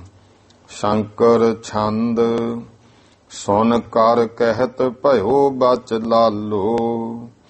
ਇਹ ਸੁਣ ਕਰਕੇ ਭਾਈ ਲਾਲੋ ਬੇਨਤੀ ਬਚਨ ਕਹਿਣ ਲੱਗਿਆ। ਕੌਣ ਵਰਨ ਤੋ ਨਾਮਾ। ਚਾਰੇ ਵਰਨਾਂ ਵਿੱਚੋਂ ਤੁਹਾਡੇ ਵਰਨ ਦਾ ਨਾਮ ਕੀ ਹੈ। ਇਹ ਭਾਵ ਤਾਂ ਇਹ ਹੈ ਤੁਸੀਂ ਮੇਰੇ ਸ਼ੂਦਰ ਦੇ ਕਿਤੇ ਭੁੱਲ ਕੇ ਹੀ ਤਾਂ ਨਹੀਂ ਆ ਗਏ। ਤੁਹਾਡਾ ਵਰਨ ਕਿਹੜਾ ਹੈ। ਸਰਬ ਬਿਰਤਾਂਤ ਜਨਾਵੋ ਆਪਣਾ। ਸਾਰਾ ਆਪਣਾ ਬਿਰਤਾਂਤ ਹਾਲ ਦੱਸੋ। ਕਿਹ ਅਸਥਾਨ ਧੰਮ। ਕਿਹੜੀ ਜਗ੍ਹਾ ਤੁਹਾਡੇ ਘਰ ਹਨ। ਮਰਦਾਨਾ ਲਖ ਨਾਮ ਹਮਾਰਾ। ਭਾਈ ਮਰਦਾਨਾ ਕਹਿੰਦਾ ਭਾਈ ਲਾਲੋ ਮੇਰਾ ਨਾਂ ਮਰਦਾਨਾ ਜਾਣ ਲੈ। ਮਰਦਾਨਾ ਲੱਖ ਲੱਖ ਦਾ ਭਾਵ ਹੁੰਦਾ ਹੈ ਜਾਣਨਾ। ਮੇਰਾ ਨਾਂ ਤੂੰ ਮਰਦਾਨਾ ਜਾਣ ਲੈ। ਬਾਲਾ ਕ੍ਰਿਖ ਕਰ ਸਾਥ। ਤੇ ਆ ਜੋ ਨਾਲ ਹੈ ਇਹਦਾ ਨਾਂ ਹੈ ਭਾਈ ਬਾਲਾ। ਇਹ ਜੱਟ ਪਰਿਵਾਰ ਵਿੱਚੋਂ ਕਰਸਾਨ ਹੈ ਜੋ ਨਾਲ ਹੈ। ਬੇਦੀ ਕੁਲ ਕੋ ਹੋ ਮਰਾਸੀ। ਤੇ ਮੈਂ ਮਰਾਸੀ ਹਾਂ, ਮੈਂ ਬੇਦੀਆਂ ਦੀ ਕੁਲ ਦਾ ਮਰਾਸੀ ਹਾਂ। ਨਾਨਕ ਜੀ ਮਾਮਨਾਥ। ਇਹ ਸ੍ਰੀ ਗੁਰੂ ਨਾਨਕ ਦੇ ਮਹਾਰਾਜ ਮੇਰੇ ਮਾਲਕ ਹਨ। ਦਵਈਆ ਛੰਦ। ਬੰਦ ਉਬਹਿ ਕਰ ਬੰਧਨ ਕੀਨੀ। ਉਸੇ ਸਮੇਂ ਦੋਵੇਂ ਹੱਥ ਜੋੜ ਕੇ ਬੰਦਨਾ ਕੀਤੀ। ਸੁਣ ਕਰ ਲਾਲੋ ਤਬ ਹੀ। ਸੁਣ ਕਰਕੇ ਉਸੇ ਸਮੇਂ ਭਾਈ ਲਾਲੋ ਨੇ ਸੀਸ ਧਰਿਓ ਪਗ ਪੰਕਜ ਉਪਰ। ਚਰਨ ਕਮਲਾਂ ਤੇ ਭਾਈ ਲਾਲੋ ਨੇ ਸਤਿਗੁਰਾਂ ਦੇ ਚਰਨਾਂ ਤੇ ਸੀਸ ਧਰਿਆ ਹੈ। ਪ੍ਰਾਪਤ ਨਿਸ਼ਚਾ ਜਬ ਹੀ, ਜਦੋਂ ਇਉਂ ਯਕੀਨ ਹੋ ਗਿਆ ਕਿ ਤੇ ਉਹੀ ਗੁਰੂ ਨਾਨਕ ਦੇਵ ਜੀ ਹਨ। ਸਾਦਰ ਸੋ ਤਬ ਮੰਚ ਡਸਾਵਾ, ਆਦਰ ਦੇ ਨਾਲ ਮੰਜਾ ਪਲੰਘ ਡਾਹਿਆ ਹੈ। ਬੈਸ ਗਏ ਤਹਿ ਕਾਲਾ, ਉਸ ਸਮੇਂ ਸਤਿਗੁਰੂ ਜੀ ਪਲੰਘ ਤੇ ਬਿਰਾਜਮਾਨ ਹੋ ਗਏ। ਸੁਖ ਸਾਗਰ ਪੂਰਨ ਜਗਦੀਸ਼ਾ, ਸੁੱਖਾਂ ਦੇ ਸਮੁੰਦਰ ਪੂਰਨ ਜਗਤ ਈਸ਼ਵਰ। ਦਾਸਹਿ ਕਰਨ ਨਿਹਾਲਾ, ਆਪਣੇ ਸੇਵਕ ਨੂੰ ਨਿਹਾਲ ਕਰਨ ਦੇ ਵਾਸਤੇ। ਆਏ ਸਪਾਏ ਅਸਨ ਕਰ ਬੋਹਿਤ, ਫਿਰ ਆਗਿਆ ਲਈ ਮਹਾਰਾਜ ਮੈਂ ਘਰ ਨੂੰ ਜਾਣਾ, ਮੈਂ ਤੁਹਾਡੇ ਵਾਸਤੇ ਭੋਜਨ ਪਾਣੀ ਤਿਆਰ ਕਰਵਾ ਲਾਂ। ਉਹ ਅਸਨ ਕਹੀਏ ਜੋ ਅੰਨ ਪਾਣੀ ਛਕਣ ਵਾਦੇ ਵਾਸਤੇ। ਗਵਨਿਓ ਲਾਲੋ ਤਬ ਹੀ, ਅੰਨ ਪਾਣੀ ਤਿਆਰ ਕਰਾਉਣ ਲਈ ਭਾਈ ਲਾਲੋ ਘਰ ਨੂੰ ਉਸੇ ਸਮੇਂ ਚੱਲਿਆ। ਭੂਜਤ ਭਾ ਮਰਦਾਨਾ ਬਾਹਰੋ, ਤਾਂ ਫਿਰ ਇੱਥੇ ਹੁਣ ਭਾਈ ਬਾਲਾ ਤੇ ਮਰਦਾਨਾ ਕੋਲ ਹੈ। ਭਾਈ ਮਰਦਾਨਾ ਸਤਿਗੁਰਾਂ ਨੂੰ ਪੁੱਛਣ ਲੱਗਿਆ, ਹਮ ਸੋ ਕਹੀਏ ਸਭ ਹੀ, ਮਹਾਰਾਜ ਇੱਥੇ ਤੁਸੀਂ ਆਏ ਹੋ, ਕਿਰਪਾ ਕਰੋ ਮੈਨੂੰ ਸਭ ਕੁਝ ਦੱਸੋ।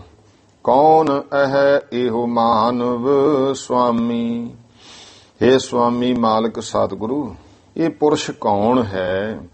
ਜਹ ਪਰ ਕਰਨਾ ਕੀਨੀ, ਜਿਹਦੇ ਤੇ ਤੁਸੀਂ ਐਡੀ ਕਿਰਪਾ ਕੀਤੀ ਹੈ ਕਿ ਆਪ ਤੁਸੀਂ ਚੱਲ ਕੇ ਆਏ ਹੋ। ਭਾਗ ਵੱਡੇ ਇਹੋ ਦੀ ਸਤ ਮੋਹ ਕੋ, ਮੈਨੂੰ ਤਾਂ ਬਹੁਤ ਵੱਡੇ ਭਾਗਾਂ ਵਾਲਾ ਦਿਸਦਾ ਹੈ। ਬੁੱਧ ਭਗਤ ਮਹਿ ਭੀਨੀ, ਜਿਹਦੀ ਬੁੱਧੀ ਪਰਮੇਸ਼ਰ ਦੀ ਭਗਤੀ ਵਿੱਚ ਭਿੱਜੀ ਹੈ। ਸੁਣ ਕਰ ਬਚਨ ਉਬਾਚੇ ਸ੍ਰੀ ਮੁਖ, ਇਹ ਸੁਣ ਕੇ ਸੁਹਾਏ ਮਨ ਮੁਖ ਤੋਂ ਸਤਿਗੁਰਾਂ ਨੇ ਬਚਨ ਕਹੇ। ਚੀਨੋ ਸੰਤ ਸਰੂਪਾ, ਇਹ ਜੋ ਭਾਈ ਲਾਲੋ ਹੈ ਨਾ, ਭਾਈ ਮਰਦਾਨਿਆਂ ਨੂੰ ਸੰਤ ਸਰੂਪ ਜਾਣ ਲੈ। ਭਗਤ ਕਰਤ ਬੀਤੇ ਕੁਛ ਜਨਮਾ, ਇਹਦੇ ਕੋਈ ਇੱਕ ਜਨਮ ਦੀ ਭਗਤੀ ਨਹੀਂ ਹੈ, ਪਿਛਲੇ ਕਿੰਨੇ ਜਨਮ ਭਗਤੀ ਕਰਦਿਆਂ ਦੇ ਬੀਤੇ ਹਨ। ਅਬ ਭੀ ਸਫਲ ਅਨੂਪਾ, ਇਉਂ ਇਹ ਹੁਣ ਇਹਦੀ ਭਗਤੀ ਸਫਲ ਹੋਈ ਹੈ। ਅਨੂਪਮ ਜਿਹੜੀ ਉਪਮਾ ਤੋਂ ਰਹਿਤ। ਨੌ ਵਿਧ ਭਗਤ ਅਹੈ ਮਰਦਾਨਾ, ਭਾਈ ਮਰਦਾਨਿਆਂ 9 ਤਰ੍ਹਾਂ ਦੇ ਜਿਹੜੇ ਆ ਨਾ ਉਹ ਭਗਤ ਹੁੰਦੇ ਆ। ਜਾ ਮਹਿ ਏਕੋ ਹੋਈ, ਜਾਂ ਕਹੀਏ 9 ਤਰ੍ਹਾਂ ਦੀ ਭਗਤੀ ਹੈ ਜਿਹਦੇ ਵਿੱਚੋਂ ਇਹਨੇ ਇਸ ਤਰ੍ਹਾਂ ਇੱਕ ਭਗਤੀ ਕੀਤੀ। ਭਵ ਸਾਗਰ ਤਰਗਤ ਕੋ ਪਾਵੈ, ਭਾਈ ਮਰਦਾਨਿਆਂ ਕੋਈ 9 ਤਰ੍ਹਾਂ ਦੀ ਭਗਤੀ ਚੋਂ 9 ਵਿਧ ਭਗਤ ਹੈ ਮਰਦਾਨਾ। ਭਾਈ ਮਰਦਾਨਿਆਂ 9 ਤਰ੍ਹਾਂ ਦੀ ਭਗਤੀ ਹੈ। ਜਾ ਮੈਂ ਇੱਕੋ ਹੋਈ, ਜੇ ਇਹਦੇ ਵਿੱਚੋਂ ਇੱਕ ਵੀ ਹੋ ਜੇ ਨਾ, ਭਵ ਸਾਗਰ ਤਰਗਤ ਕੋ ਪਾਵੈ, ਤਾਂ ਇਹ ਭਵ ਸਾਗਰ ਸੰਸਾਰ ਤੋਂ ਤਰ ਕੇ ਮੁਕਤੀ ਪਾ ਲੈਂਦਾ ਹੈ। ਨਹਿ ਲਖ ਸੰਸਾ ਕੋਈ, ਇਹਦੇ ਵਿੱਚ ਭਾਈ ਮਰਦਾਨਿਆਂ ਕੋਈ ਸ਼ੰਕੇ ਵਾਲੀ ਗੱਲ ਨਾ ਜਾਣੀ, ਕੋਈ ਸ਼ੰਕੇ ਵਾਲੀ ਬਾਤ ਨਹੀਂ ਹੈ। ਮਰਦਾਨਾ ਬੂਝਤ ਭਾ ਤਬ ਹੀ, ਉਸ ਸਮੇਂ ਭਾਈ ਮਰਦਾਨਾ ਨੇ ਪੁੱਛਿਆ ਹੈ। ਸਭ ਵਿਧ ਭਗਤ ਕਹੀਜੈ, ਮਹਾਰਾਜ ਤੁਸੀਂ ਕਿਹਾ 9 ਤਰ੍ਹਾਂ ਦੀ ਭਗਤੀ ਹੈ, ਕਿਰਪਾ ਕਰਕੇ ਫਿਰ ਸਾਰੇ ਤਰ੍ਹਾਂ ਦੀ ਭਗਤੀ ਬਾਰੇ ਦੱਸੋ। ਜਹ ਕੇ ਕਰਤ ਪਰਮ ਗਤ ਭਾਵੈ, ਜਿਹੜੀ ਭਗਤੀ ਕਰਨ ਦੇ ਨਾਲ ਪਰਮ ਗਤੀ ਦੀ ਪ੍ਰਾਪਤੀ ਹੁੰਦੀ ਹੈ। ਭਵ ਜਲ ਭਲੇ ਤਰੀਜੈ, ਤੇ ਔਰ ਭਲੀ ਪ੍ਰਕਾਰ ਇਸ ਭੌਜਲ ਤੋਂ ਤਰ ਜਾਈਦਾ ਹੈ। ਸ੍ਰੀ ਮੁਖ ਕਹਿਤ ਭਏ ਤੇ ਕਾਲਾ, ਤਾਂ ਉਸ ਸਮੇਂ ਸਤਿਗੁਰੂ ਜੀ ਸੁਹਾਏ ਮਨ ਮੁਖ ਤੋਂ ਕਹਿਣ ਲੱਗੇ। ਸੁਣੀਏ ਭਗਤ ਪ੍ਰਕਾਰਾ, ਭਾਈ ਮਰਦਾਨਿਆਂ ਸੁਣ ਜਿਹੜੀ 9 ਪ੍ਰਕਾਰ ਦੀ ਭਗਤੀ ਹੈ। ਪ੍ਰਿਥਕ ਪ੍ਰਿਥਕ ਹਉ ਭਾਖੋਂ ਸਭ ਹੀ, ਲੈ ਹੌਲੀ ਹੌਲੀ ਤੈਨੂੰ ਸਾਰੀ ਹੋਈ ਦੱਸ ਦਿੰਦੇ ਹਾਂ। ਜੇ ਹੈ ਭਗਤ ਅਚਾਰਾ, ਜਿਹੜੀ ਇਹ 9 ਤਰ੍ਹਾਂ ਦੀ ਭਗਤੀ ਹੈ ਸੋਹਣੀ ਆਚਾਰਾ ਜਾਂ ਕਹੀਏ ਭਗਤੀ ਦੇ ਇਸ ਤਰ੍ਹਾਂ ਕਰਮ ਹਨ। ਸਤ ਸੰਗਤ ਸਸ ਰੂਖਾ ਕਰਨੀ। ਭਾਈ ਮਰਦਾਨੇ ਇਹ ਪਹਿਲੀ ਭਗਤੀ ਹੈ।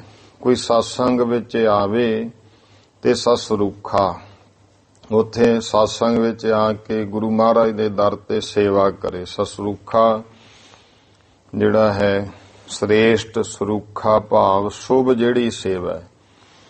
ਜਿਵੇਂ ਸੇਵਾ ਤਾਂ ਬਹੁਤ ਹੈ ਨਾ, ਕੋਈ ਸਮਾਜ ਵਿੱਚ ਕਰਦਾ ਹੈ, ਕੁਝ ਵੱਖ-ਵੱਖ ਤਰ੍ਹਾਂ ਦੀ ਸੇਵਾ ਹੈ, ਲੇਕਿਨ ਗੁਰਮੁਖੋ ਜੋ ਸਭ ਤੋਂ ਵੱਡੀ ਤੇ ਮਹਾਨ ਸੇਵਾ ਉਹ ਹੈ ਸਤਿਗੁਰੂ ਦੀ।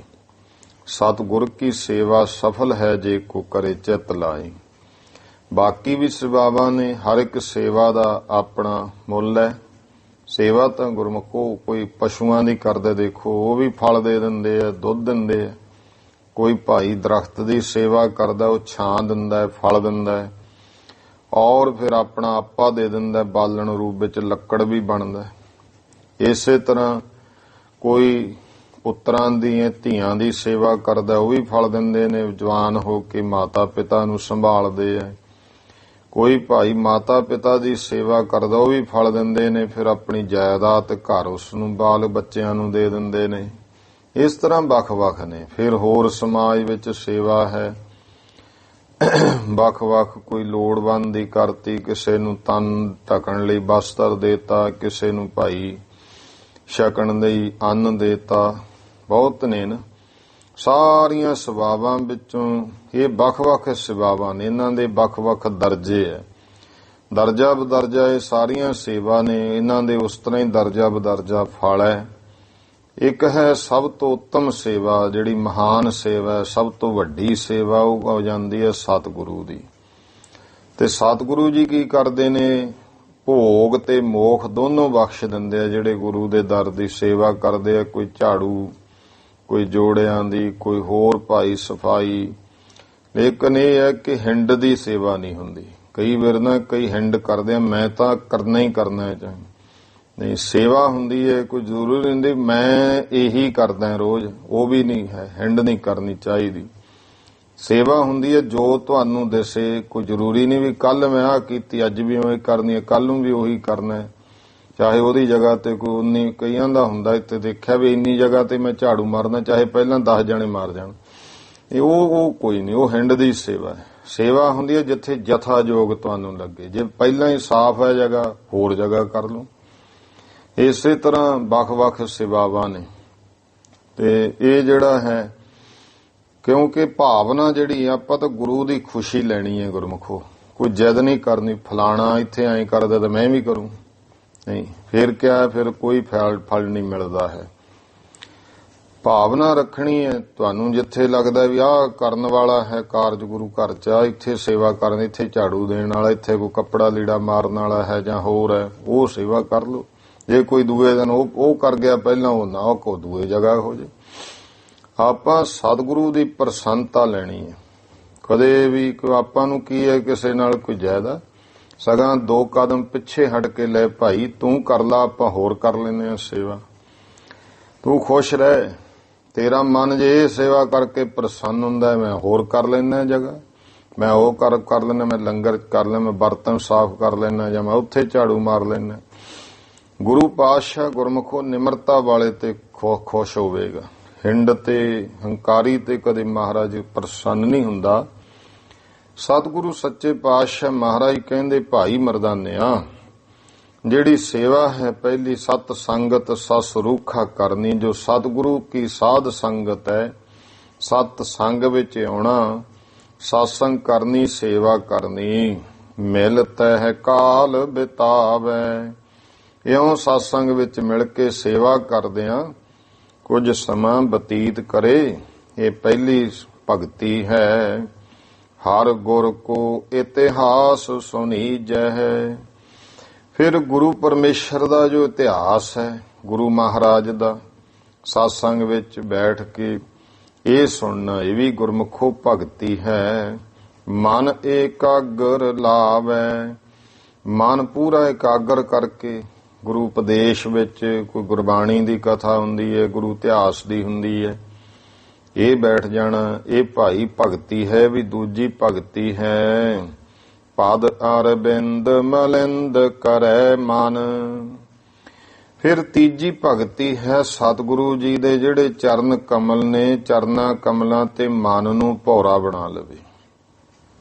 ਗੁਰੂ ਦੇ ਚਰਨ ਕਮਲ, ਸ੍ਰੀ ਗੁਰੂ ਗ੍ਰੰਥ ਸਾਹਿਬ ਦੇ ਚਰਨ ਕਮਲ ਕੀ ਹੈ? ਗੁਰੂ ਦਾ ਉਪਦੇਸ਼। ਮਨ ਨੂੰ ਭੌਰਾ ਬਣਾ ਲਿਆ। ਗੁਰਮੂਰਤ ਔਰ ਧਿਆਨਾ। ਭਾਈ ਮਰਦਾਨਿਆਂ ਗੁਰੂ ਦੇ ਮੂਰਤੀ ਨੂੰ ਹਿਰਦੇ ਵਿੱਚ, ਮਨ ਵਿੱਚ ਧਿਆਨ ਧਾਰਨਾ, ਇਹ ਤੀਜੀ ਭਗਤੀ ਹੈ।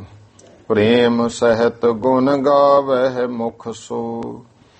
ਹੁਣ ਚੌਥੀ ਭਗਤੀ ਦੱਸਦੇ ਭਾਈ ਮਰਦਾਨਿਆਂ। ਚੌਥੀ ਭਗਤੀ ਹੈ ਪ੍ਰੇਮ ਨਾਲ ਗੁਰੂ ਪਰਮੇਸ਼ਰ ਦੇ ਮੁਖੋਂ ਗੁਣ ਗਾਉਣੇ। ਸੋ ਪੁਲ ਕਾਵਲ ਤਨ ਆਨਾ। ਤੇ ਇੰਨੇ ਪ੍ਰੇਮ ਨਾਲ ਗਾਉਣੇ ਹਨ ਕਿ ਜਿਹੜੇ ਸਰੀਰ ਦੇ ਲੂੰ ਕੰਡੇ ਐ, ਰੋਮ ਨੇ, ਪੁਲਕਾਵਲੀ ਹੈ, ਉਹ ਖੜੀ ਹੋ ਜੇ, ਇਹਨਾਂ ਅੰਦਰ ਪ੍ਰੇਮ ਆ ਜੇ। ਪੰਚਮ ਅਰਚਨ ਚੰਦਨ ਕੁੰਕਮ। ਪੰਜਵੀਂ ਭਗਤੀ ਹੈ ਅਰਚਨ, ਅਰਚਨਾ ਭਗਤੀ। ਭਾਵ ਗੁਰੂ ਮਹਾਰਾਜ ਦੇ ਦਰ ਤੇ ਸੁਗੰਧਤਾ ਰੱਖਣੀ ਕਿ ਗੁਰੂ ਮਹਾਰਾਜ ਜਿਵੇਂ ਚੰਦਨ, ਕੁੰਕਮ, ਜਿਹੜੇ ਇਹ ਸਾਰਾ ਕੁਝ ਸੋਹਣਾ ਸੁੰਦਰ ਜਿਸ ਤਰ੍ਹਾਂ ਹੈ, ਸੁਗੰਧਤ ਚੰਦਨ ਕੁੰਕਮ ਨਾਮ ਕੇਸਰ ਦਾ, ਇਹ ਭਾਈ ਇਤਿਆਦਿਕ ਛਿੜਕਾ ਕਰਕੇ ਸੋਹਣਾ ਸੁੰਦਰ ਮਾਹੌਲ ਗੁਰੂ ਮਹਾਰਾਜ ਦੇ ਦਰ ਦਾ ਜਿਵੇਂ ਆਪਾਂ ਸੁਗੰਧਤ ਰੱਖਣਾ ਹੈ। ਅਦਕ ਭਾਵ ਮਨ ਲਾਵੇ। ਤੇ ਬਹੁਤ ਹੀ ਜ਼ਿਆਦੇ ਭਾਵਨਾ ਮਨ ਦੀ ਲਾਵੇ ਗੁਰੂ ਮਹਾਰਾਜ ਤੇ। ਬੰਧਨ ਖਸ਼ਟਮ ਕਰ ਗੁਰ ਚਰਨਨ। ਛੇਵੀਂ ਭਗਤੀ ਹੈ ਬੰਦਨਾ ਭਗਤੀ। ਗੁਰੂ ਦੇ ਚਰਨਾਂ ਤੇ ਨਮਸਕਾਰ ਕਰਨੀ, ਮੱਥਾ ਟੇਕਣਾ। ਕਈ ਵਾਰ ਹੁੰਦਾ ਨਾ ਨਿੱਤ ਹੀ ਭੱਜੇ ਜਾਂਦੇ, ਕੋਈ ਗੱਲ ਨਹੀਂ। ਕਈਆਂ ਨੂੰ ਹੁੰਦਾ ਸੰਗਰਾਂਦ ਵਾਲੇ ਦਿਨ ਟੇਕਣਾ ਮੱਥਾ। ਕਈ ਕਹਿੰਦੇ ਵੀ ਜਦੋਂ ਮਾਘ ਦਾ ਮਹੀਨਾ ਚੜਿਆ ਉਦੋਂ ਅਸੀਂ ਸਾਰਾ ਮਾਘ ਜਾਵਾਂਗੇ। ਵੀ ਫੇਰ ਭਾਈ 11 ਮਹੀਨੇ ਗੁਰੂ ਕਿਤੇ ਜਾ ਵੜਿਆ। ਇਹ ਨਹੀਂ ਹੈ। ਸਿੱਖ ਦੀ ਬਿਰਤੀ ਤੇ ਇਹ ਹੈ। ਮਹਾਰਾਜ ਕਹਿੰਦੇ ਝੱਖੜ ਝਾਗੀ ਮੀਂਹ ਵਰਸੈ, ਭੀ ਗੁਰ ਦੇਖਣ ਜਾਈ। ਤੋ ਇਹ ਜਿਹੜਾ ਬੰਦਨਾ ਹੈ, ਰੋਜ਼ ਨਮਸਕਾਰ ਕਰਨੀ ਮਹਾਰਾਜ ਨੂੰ, ਇਹ ਵੀ ਗੁਰਮੁਖੋ ਭਗਤੀ ਹੈ। ਇਹ ਛੇਵੀਂ ਭਗਤੀ ਕਹਿ ਬੰਦਨ ਭਗਤੀ। ਬੰਦਨ ਖਸ਼ਟਮ ਕਰ ਗੁਰ ਚਰਨਨ। ਛੇਵੀਂ ਭਗਤੀ ਹੈ ਗੁਰੂ ਦੇ ਚਰਨਾਂ ਤੇ ਬੰਦਨਾ ਕਰਨੀ। ਹੀਏ ਹੁਲਾਸ ਵਢਾਵੇ। ਔਰ ਹਿਰਦੇ ਵਿੱਚ ਬਹੁਤ ਹੀ ਹੁਲਾਸ, ਖੁਸ਼ੀ, ਉਤਸ਼ਾਹ ਨੂੰ ਵਧਾਵੇ। ਸਪਤਮ ਦਾਸ ਆਪ ਕੋ ਜਾਣੈ। ਸੱਤਵੀਂ ਭਗਤੀ ਹੈ ਕਿ ਦਾਸਾ ਭਾਵ ਭਗਤੀ। ਹਮੇਸ਼ਾ ਆਪਣੇ ਆਪ ਨੂੰ ਦਾਸ ਜਾਣਨਾ, ਸੇਵਕ ਜਾਣਨਾ ਕਿ ਮੈਂ ਇਸ ਦਰ ਦਾ ਸੇਵਕ ਹਾਂ, ਵੱਡਾ ਚੌਧਰੀ ਨਹੀਂ। ਇੱਥੇ ਗੁਰਮੁਖੋ ਚੌਧਰੀ ਤਾਂ ਸਤਿਗੁਰੂ ਆਪ ਹੀ ਹੈ, ਸਾਰਾ ਕੁਝ ਮਾਲਕ। ਜੋ ਕੁਝ ਹੈ ਪ੍ਰਧਾਨ ਵੀ ਗੁਰੂ ਹੀ ਹੈ, ਸਭ ਕੁਝ ਮੁਖੀ ਹੈ, ਸਾਰਾ ਪਤਾ ਸੇਵਾਦਾਰ ਹਾਂ। ਤੋ ਸਪਤਮ ਦਾਸ ਆਪ ਕੋ। ਦਾਸਾ ਭਾਵ ਹਮੇਸ਼ਾ ਭਾਵ ਨਿਮਰਤਾ ਭਾਵ ਆਪ ਦੇ ਵਿੱਚ ਲਿਆਉਣਾ। ਸਪਤਮ ਦਾਸ ਆਪ ਕੋ ਜਾਣੈ। ਆਪਾ ਕਛ ਨਾ ਜਨਾਵੇ।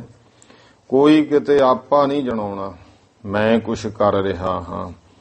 ਅਸ਼ਟਮ ਸਖਾ ਇਸ਼ਟ ਪਹਿਚਾਨੈ। ਅੱਠਵੀਂ ਭਗਤੀ ਭਾਈ ਮਰਦਾਨਿਆਂ ਸਖਾ ਭਗਤੀ ਹੈ ਕਿ ਆਪਣੇ ਇਸ਼ਟ ਨੂੰ ਮਿੱਤਰ ਰੂਪ ਵਿੱਚ ਜਾਣਨਾ। ਜਿਵੇਂ ਆਪਾਂ ਮਿੱਤਰ ਨਾਲ ਪੂਰਾ ਅੰਦਰ ਦਾ ਭੇਦ ਖੋਲ ਦਿੰਦੇ ਆ ਨਾ, ਇਸੇ ਤਰ੍ਹਾਂ ਸਤਿਗੁਰੂ ਕੋਲੇ ਵੀ ਆਪਣੇ ਅੰਦਰ ਦਾ ਭੇਦ ਖੋਲਦੇ। ਗੁਰੂ ਨਾਲ ਮਿੱਤਰਤਾ ਭਾਵ ਵਿੱਚ ਆ ਜਾ। ਇਹ ਅੱਠਵੀਂ ਭਗਤੀ ਹੈ। ਨੌ ਮਮ ਤਹਿ ਲਿਵ ਲਾਵੇ। ਨੌਵੀਂ ਭਗਤੀ ਹੈ ਲਿਵ ਭਗਤੀ। ਪਰਮੇਸ਼ਰ ਦੇ ਨਾਲ, ਗੁਰੂ ਇਸ਼ਟ ਨਾਲ ਲਿਵ ਲਾਉਣਾ। ਪ੍ਰੇਮ, ਜੇ ਪ੍ਰੇਮਾ ਭਗਤੀ ਇਹ ਕਰਨੀ ਹੈ। ਦਮ ਸਮ ਭਾਵੇ ਰਕਤ ਕਰ ਮਨ ਤੇ। ਇਉਂ ਭਾਈ ਮਰਦਾਨਿਆਂ ਇਹ 9 ਤਰ੍ਹਾਂ ਦੀ ਭਗਤੀ ਹੈ। ਫਿਰ ਦਮ ਤੇ ਸਮ। ਦਮ ਕਹਿੰਦੇ ਨੇ, ਜਿਵੇਂ ਆਮ ਸ਼ਬਦ ਤੁਸੀਂ ਗ੍ਰੰਥਾਂ ਵਿੱਚ ਸੁਣੋਗੇ, ਸਮਦਮ ਕਰਨਾ। ਕਿ ਸਮਦਮ, ਇੰਦਰੀਆਂ ਨੂੰ ਸਮਦਮ ਕਰਨਾ। ਸਮ ਕਰਨਾ ਹੁੰਦਾ ਮਨ ਨੂੰ, ਮਨ ਦੇ ਫੁਰਨਿਆਂ ਨੂੰ ਰੋਕਣਾ, ਇਹਨੂੰ ਕਹਿੰਦੇ ਨੇ ਸਮ।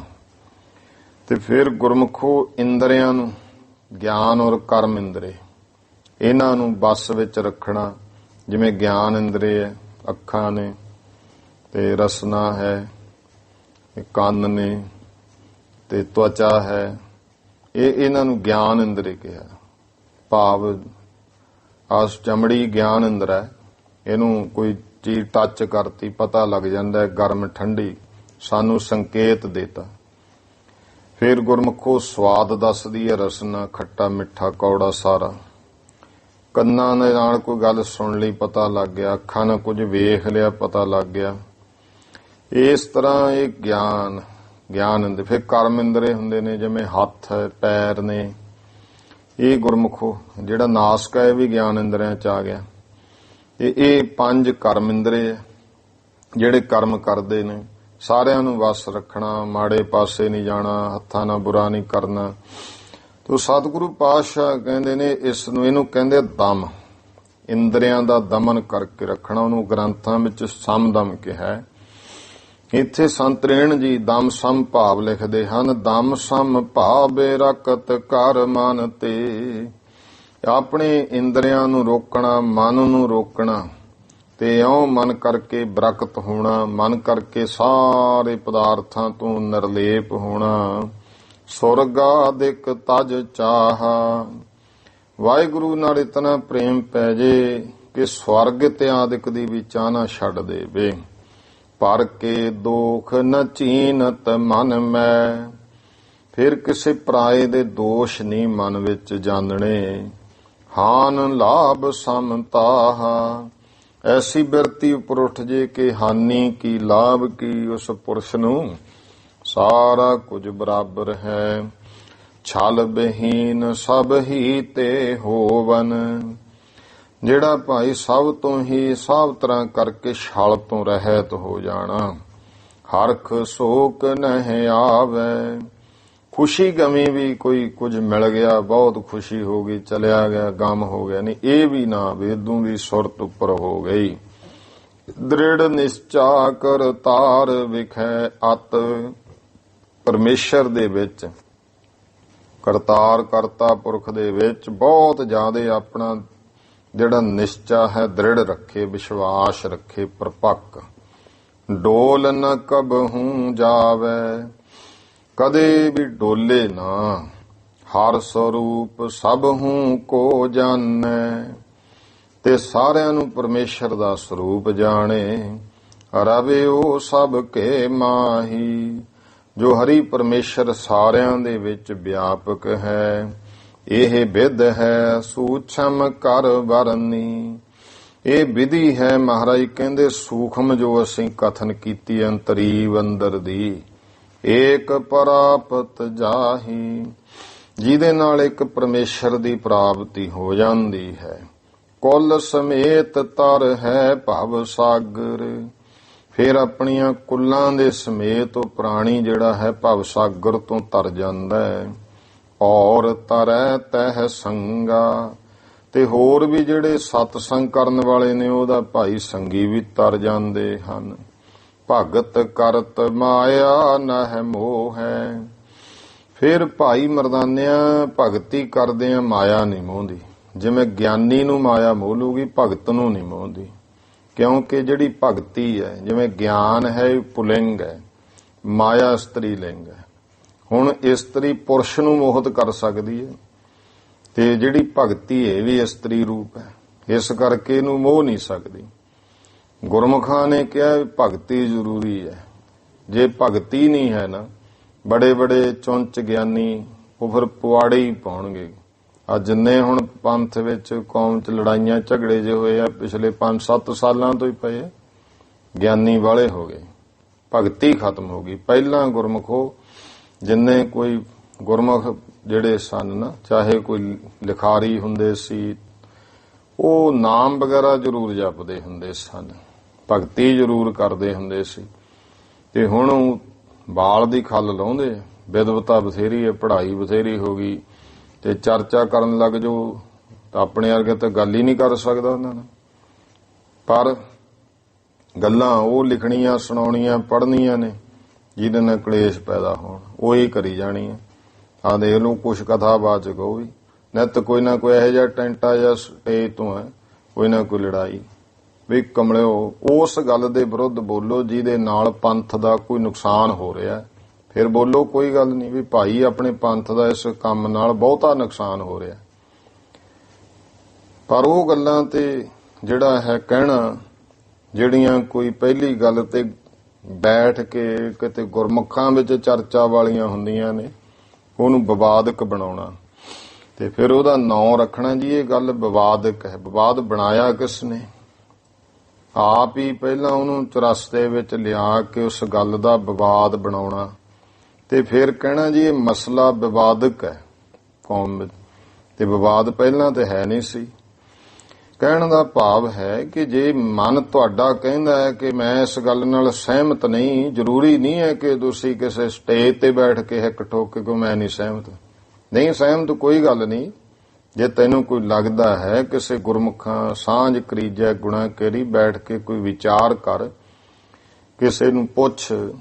ਤੇ ਹੁਣ ਉਹ ਤਾਂ ਹੁਣ ਦੇਖੋ ਕਈ ਗੱਲਾਂ ਦੇ ਐਸੇ ਪ੍ਰਮਾਣ ਨੇ ਕਿ ਪ੍ਰਾਤਨ ਜਿੰਨੇ ਵੀ ਹੈ, ਜਿਵੇਂ ਇਤਿਹਾਸ ਵਿੱਚ ਹੈ, ਹੋਰ ਹੈ, ਕਿੰਨੇ ਮਰਜੀ ਪ੍ਰਮਾਣ ਵੀ ਭਾਈ ਫਲਾਣੇ ਜਿਹੜੇ ਪ੍ਰਾਤਨ ਪ੍ਰਚਾਰਕ ਗੁਰਮੁਖ ਹੋਏ ਆ ਉਹਨਾਂ ਨੇ ਵੀ ਆਹ ਗੱਲ ਕਹੀ, ਫਲਾਣੇ ਗ੍ਰੰਥ ਵਿੱਚ ਵੀ ਆਹ ਲਿਖਿਆ ਨਾ, ਕਹਿੰਦੇ ਅਸੀਂ ਨਹੀਂ ਮੰਨਦੇ ਜੀ ਇਹਨਾਂ ਗੱਲ। ਵੀ ਹੁਣ ਫੇਰ ਤਾਂ ਇਹੀ ਗੱਲ ਹੈ ਕਿ ਰੱਬ ਉੱਤਰ ਕੇ ਆਵੇ ਤੇ ਤੁਹਾਡੇ ਸਾਹਮਣੇ ਹੱਥ ਬੰਨ੍ਹ ਕੇ ਕਹੇ ਵੀ ਆਈ ਹੈ, ਫੇਰ ਵੀ ਨਹੀਂ ਮੰਨਣਾ। ਕਹਿੰਦੇ ਤੈਨੂੰ ਰੱਬ ਹੀ ਨਹੀਂ ਮੰਨਦੇ। ਗੁਰੂ ਕਿਰਪਾ ਕਰੇ। ਮਹਾਰਾਜ ਕਹਿੰਦੇ ਭਾਈ ਕੁੱਲ ਸਮੇਤ ਤਰ ਹੈ ਭਵ ਸਾਗਰ ਔਰ ਤਰੈ ਤਹਿ ਸੰਗਾ। ਕੁੱਲਾਂ ਸਮੇਤ ਫਿਰ ਉਸ ਭਵ ਸਾਗਰ ਤੋਂ ਤਰ ਜਾਂਦਾ, ਹੋਰ ਵੀ ਨਾਲ ਸੰਗੀ ਤਰ ਜਾਂਦੇ ਨੇ। ਭਗਤ ਕਰਤ ਮਾਇਆ ਨਹਿ ਮੋਹ ਹੈ। ਭਗਤੀ ਕਰਦਿਆਂ ਭਾਈ ਮਰਦਾਨਿਆਂ ਮਾਇਆ ਨਹੀਂ ਮੋਹਦੀ ਹੈ। ਰਾਚੈ ਹੈ ਹਰ ਕੈ ਰੰਗਾ। ਪਰਮੇਸ਼ਰ ਦੇ ਰੰਗ ਵਿੱਚ ਰੰਗਿਆ ਜਾਂਦਾ ਹੈ। ਚੂਲ ਕਾ ਛੰਦ ਮਰਦਾਨਾ ਸੁਨ ਕਰ ਤਬ। ਮਾਈ ਮਰਦਾਨਾ ਜੀ ਉਸ ਸਮੇਂ ਸੁਣ ਕਰਕੇ ਪਦ ਪਰ ਧਾਰ ਲਿਲਾਰ ਅਲਾਵੇ। ਸਤਿਗੁਰੂ ਦੇ ਚਰਨਾਂ ਤੇ ਮੱਥਾ ਰੱਖ ਕੇ ਕਹਿੰਦਾ ਹੈ, ਸਤ ਬਚਨ ਤੁਮ ਆਖੋ ਪ੍ਰਭ ਜੀ। हे ਪਰਮੇਸ਼ਰ ਸਤਿਗੁਰੂ ਤੁਸੀਂ ਸੱਚੇ ਬਚਨ ਕਹੇ ਐ। ਭਵ ਦੁੱਖ ਦਾਰ ਮਿਟਾਵੇ। ਇਹ ਤਾਂ ਭਵਜਲ ਦੇ ਦੁੱਖਾਂ ਦਾ ਜਿਹੜਾ ਹੈ ਦਾਰ, ਦਲਿੱਦਰ ਸਾਰਾ ਕੁਝ ਦੂਰ ਕਰ ਦਿੰਦਾ ਹੈ। ਦਵਈਆ ਛੰਦ ਇਤਨੇ ਮਹਿ ਲਾਲੋ ਤਹ ਆਵਾ। ਇੰਨੇ ਨੂੰ ਭਾਈ ਲਾਲੋ ਆ ਗਿਆ ਹੈ। ਇਹ ਬਿਦ ਕਹਿਓ ਸੁਨਾਈ। ਆ ਕੇ ਇਸ ਤਰ੍ਹਾਂ ਮਹਾਰਾਜ ਨੂੰ ਬੇਨਤੀ ਕੀਤੀ, ਅਚ ਬਹੁ ਅਸਨ ਚਲੋ ਸ੍ਰੀ ਨਾਨਕ। हे ਸ੍ਰੀ ਗੁਰੂ ਨਾਨਕ ਦੇ ਮਹਾਰਾਜ ਜੀ, ਚਲੋ ਚੌਂਕੇ ਵਿੱਚ ਜਗ੍ਹਾ ਪਵਿੱਤਰ ਕਰਿਆ ਹੈ, ਪੋਚਾ ਦੇਤਾ ਹੈ।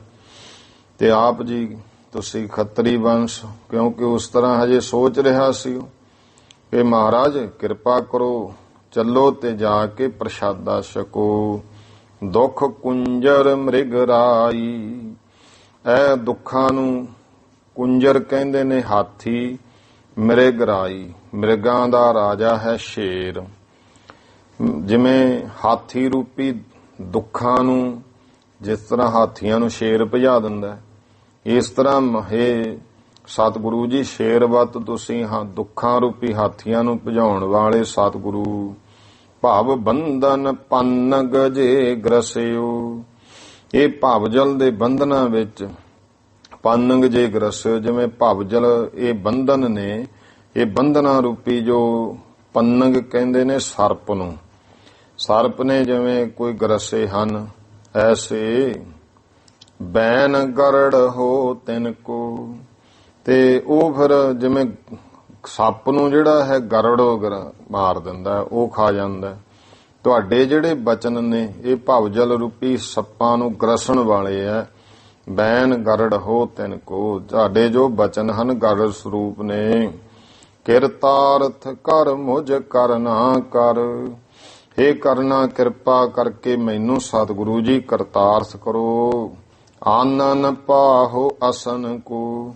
ਚੱਲੋ ਘਰ ਸਤਿਗੁਰੂ ਜੀ ਪ੍ਰਸ਼ਾਦਾ ਛਕੋ। ਸੁਣ ਕਰ ਸ੍ਰੀ ਮੁਖ ਬਚਨਾ ਭਾਖੇ। ਇਹ ਸੁਣ ਕੇ ਸਤਿਗੁਰਾਂ ਸੁਹਾਏ ਮਾਨ ਮੁਖ ਤੋਂ ਬਚਨ ਕਹੇ। ਆਨੋ ਇਹ ਠਾ ਜਾਈ। ਭਾਈ ਲਾਲੋ ਇੱਥੇ ਹੀ ਲਿਆ ਭਾਈ, ਜਾ ਕੇ ਪ੍ਰਸ਼ਾਦਾ ਇੱਥੇ ਹੀ ਚੁੱਕ ਲਿਆ। ਕਹਿ ਲਾਲੋ ਤੁਮ ਛਤਰੀ ਹੋ ਪ੍ਰਭ। ਭਾਈ ਲਾਲੋ ਕਹਿਣ ਲੱਗਿਆ ਮਹਾਰਾਜ ਤੁਹਾਡਾ ਵਰਨ ਛਤਰੀ ਹੈ, ਤੁਸੀਂ ਛਤਰੀ ਹੋ। ਵਹਿਰ ਅਸਨ ਕਿਉ ਪਾਈ। ਤੇ ਇਸ ਜਗ੍ਹਾ ਤੇ ਕਿਵੇਂ ਭੋਜਨ ਛਕਿਆ ਜਾ ਸਕਦਾ? ਤੇ ਮੇਰੀ ਕਿਰਤ ਕਰਨ ਵਾਲਾ ਥਾਂ ਹੈ, ਇੱਥੇ ਦੇ ਮੈਂ ਕੰਮ ਵਗੈਰਾ ਕਰਦਾ, ਇੱਥੇ ਦੇ ਮੇਰੇ ਕੋਲੇ ਹਰ ਇੱਕ ਆਉਂਦਾ ਹੈ, ਇਵੇਂ ਇੱਥੇ ਕਿਵੇਂ ਹੋ ਸਕਦਾ ਹੈ? ਚੌਂਕੇ ਅੰਦਰ ਚੱਲ ਕਰ ਜੇਵੋ।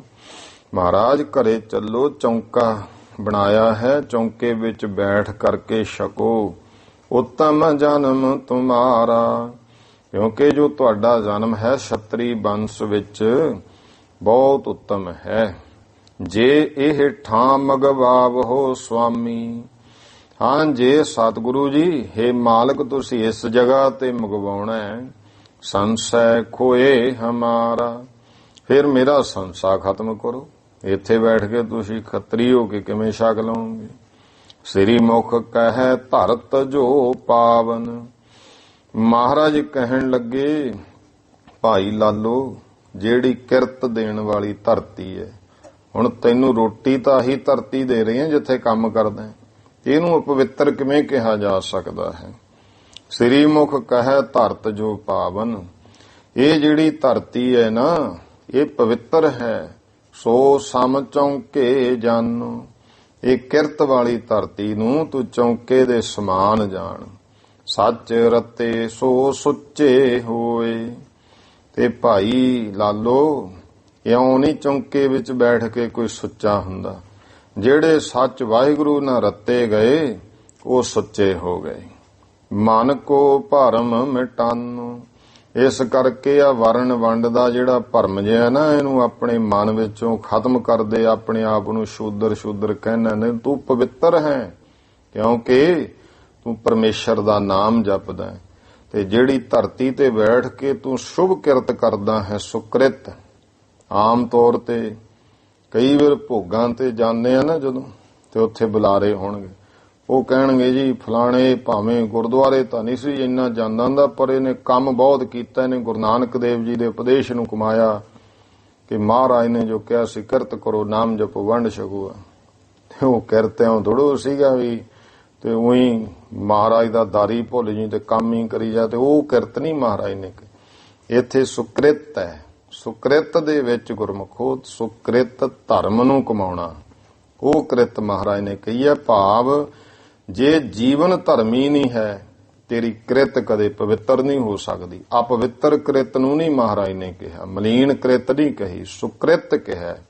ਬਾਣੀ ਪੜ੍ਹਦੇ ਆ, ਕਰ ਸੁਕ੍ਰਿਤ ਧਰਮ ਕਮਾਇਆ।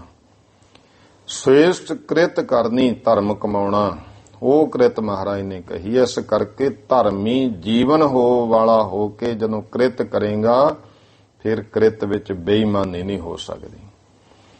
ਤੇ ਸ਼ੁਭ ਕਿਰਤ ਦੀ ਗੱਲ ਮਹਾਰਾਜ ਨੇ ਕੀਤੀ ਹੈ। ਮਹਾਰਾਜ ਕਹਿੰਦੇ ਜਿੱਥੇ ਬੈਠ ਕਰਕੇ ਆਪਾਂ ਕਿਰਤ ਕਰਦੇ ਤੇ ਵਾਹਿਗੁਰੂ ਨਾਲ ਰਤਿਆ, ਜਿਹੜਾ ਸੱਚ ਰਤੇ ਸੋ ਸੁੱਚੇ ਹੋਏ, ਸੁੱਚੇ ਹੋ ਜਾਂਦੇ। ਮਨ ਕੋ ਭਰਮ ਮਿਟਾਨੋ। ਇਸ ਕਰਕੇ ਭਾਈ ਲਾਲੋ ਆਪਣੇ ਮਨ ਦਾ ਭਰਮ ਮਿਟਾਵੇ। ਸੁਣ ਕਰ ਲਾਲੋ ਬਿਕਸਿਓ ਤਬ ਹੀ। ਇਹ ਸੁਣ ਕੇ ਭਾਈ ਲਾਲੋ ਤੇ ਬਹੁਤ ਖੁਸ਼ ਹੋਇਆ। ਆਨਿਓ ਭੋਜਨ ਧਾਈ। ਭੱਜ ਕੇ ਜਾ ਕੇ ਸਤਿਗੁਰੂ ਲਈ ਹੁਣ ਪ੍ਰਸ਼ਾਦਾ ਜੋ ਤਿਆਰ ਕੀਤਾ ਭਾਈ ਬਾਲੇ ਮਰਦਾਨੇ ਵਾਸਤੇ ਉਹ ਲੈ ਆਇਆ। ਬਣੀ ਬਾਜਰੇ ਕੀ ਸਭ ਰੋਟੀ। ਜਿੰਨੀਆਂ ਵੀ ਪ੍ਰਸ਼ਾਦੇ ਨੇ ਉਹ ਗੁਰਮੁਖੋ ਬਾਜਰੇ ਦੇ ਬਣੇ ਹੋਏ ਆ। ਪੁਰਾਣੇ ਸਮਿਆਂ ਵਿੱਚ ਬਾਜਰੇ ਦੀ ਰੋਟੀ, ਸਰੋਂ ਦਾ ਸਾਗ, ਇਹ ਬਹੁਤ ਪ੍ਰਚਲਿਤ ਸੀ ਤੇ ਹੁਣ ਆਪਾਂ ਛੱਡਦੇ ਜਾਂਦੇ ਆ। ਵੈਸੇ ਇਹ ਜ਼ਰੂਰੀ ਹੈ ਕਿਉਂਕਿ ਫਾਈਬਰ ਜਿਹੜਾ ਹੈ ਬਹੁਤ ਮਿਲਦਾ ਸਰੀਰ ਨੂੰ, ਤੇ ਇਸ ਕਰਕੇ ਇਹੋ ਜਿਹਾ ਜਿਹੜਾ ਹੈ ਲੋੜ ਹੈ ਜ਼ਰੂਰੀ। ਬਣੀ ਬਾਜਰੇ ਕੀ ਸਭ ਰੋਟੀ।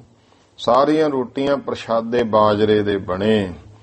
ਸਰਖਪ ਸਾਕ ਬਣਾਈ। ਸਰਖਪ ਕਹਿੰਦੇ ਨੇ ਸਰੋਂ ਨੂੰ, ਨਾਲ ਸਰੋਂ ਦਾ ਸਾਗ ਬਣਾਇਆ ਹੈ। ਮਰਦਾਨਾ ਅਵਲੋਕ ਆਹਾਰਾ। ਤੇ ਭਾਈ ਮਰਦਾਨੇ ਨੇ ਜਦੋਂ ਦੇਖਿਆ ਸਖਤ ਪ੍ਰਸ਼ਾਦੇ ਹੈ, ਸਰੋਂ ਦਾ ਸਾਗ ਹੈ, ਇਹ ਦੇਖ ਕਰਕੇ ਭੋਜਨ ਨੂੰ ਮਨ ਮਹਿ ਗਟੀ ਵਿਚਾਰੀ। ਮਨ ਦੇ ਵਿੱਚ ਨਾ ਵਿਚਾਰ ਜੀ ਕੀਤੀ, ਉਤਰਾ ਚੜਾ ਜਿਹਾ ਆਇਆ। ਜਿਹ ਬਿਦ ਗੁਣੀ ਸੋ ਜਾਨੀ ਸ੍ਰੀ। ਜਿਹ ਬਿਦ ਗੁਣੀ ਸੋ ਜਾਨੀ। ਜਿਸ ਤਰ੍ਹਾਂ ਦੀ ਇਹਦੇ ਵਿਚਾਰੀ ਉਹ ਸਤਿਗੁਰੂ ਨੇ ਜਾਣ ਲਈ। ਸ੍ਰੀ ਗੋਰੇ ਅੰਤਰ ਜਾਂ ਜਿਹ ਬਿਦ ਗੁਣੀ ਸੋ ਜਾਨੀ ਸ੍ਰੀ ਗੁਰ। ਜਿਸ ਤਰ੍ਹਾਂ ਇਹਨੇ ਵਿਚਾਰਿਆ ਸਤਿਗੁਰੂ ਜੀ ਨੇ ਭਾਈਓ ਜਾਣ ਲਿਆ। ਅੰਤਰ ਜਾਮੀ ਸਾਰੀ। ਸਾਰੀ ਗੱਲ ਅੰਤਰਜਾਮੀ ਸਤਿਗੁਰੂ ਜੀ ਜਾਣ ਗਏ। ਮਰਦਾਨੇ ਕਿਉਂ ਗਿਣਤੀ ਕੀਨੀ। ਭਾਈ ਮਰਦਾਨੇ ਆ ਕਿਉਂ ਤੂੰ ਗਿਣਤੀਆਂ ਜੀਆਂ ਕਰਦਾ ਹੈ। ਅਚਵੋ ਜਾਨੋ ਤਬ ਹੀ। ਜਦੋਂ ਛਕੇਗਾ ਫੇਰ ਜਾਣੇਗਾ ਇਹਦੇ ਵਿੱਚ ਕਿਆ ਆਨੰਦ ਹੈ। ਕਹਿ ਕਰ ਦੀਨੋ ਨਿਜ ਕਰ ਅਸਨਾ। ਇਹ ਕਹਿ ਕੇ ਸਤਿਗੁਰਾਂ ਨੇ ਭਾਈ ਆਪਣੇ ਹੱਥੀਂ ਭਾਈ ਮਰਦਾਨੇ ਨੂੰ ਪ੍ਰਸ਼ਾਦੇ ਤੇ ਸਾਗ ਪਾ ਦਿੱਤਾ। ਜੋ ਦਾਨੀ ਸੁਖ ਸਭ ਹੀ। ਜੋ ਭਾਈ ਸਾਰੇ ਸੁੱਖਾਂ ਦਾ ਦਾਨੀ ਹੈ ਸਤਿਗੁਰੂ ਸੱਚੇ ਪਾਤਸ਼ਾਹ। ਮਰਦਾਨੇ ਤਬ ਪਾਇਓ ਕੌੜਾ। ਭਾਈ ਮਰਦਾਨੇ ਨੇ ਉਸ ਸਮੇਂ ਕੌੜਾ, ਕਿਉਂਕਿ ਜਿਵੇਂ ਸਾਗ ਬਣਿਆ ਉਹ ਪਾਇਆ ਹੈ। ਸੁਧਾ ਸਵਾਦ ਜਾਣੇ ਆਇਆ। ਪਰ ਉਹਦੇ ਵਿੱਚੋਂ ਅੰਮ੍ਰਿਤ ਵਰਗਾ ਸਵਾਦ ਆਇਆ ਹੈ। ਪਰਮ ਪੁਰਖ ਪੂਰਨ ਪਰਮਾਤਮ।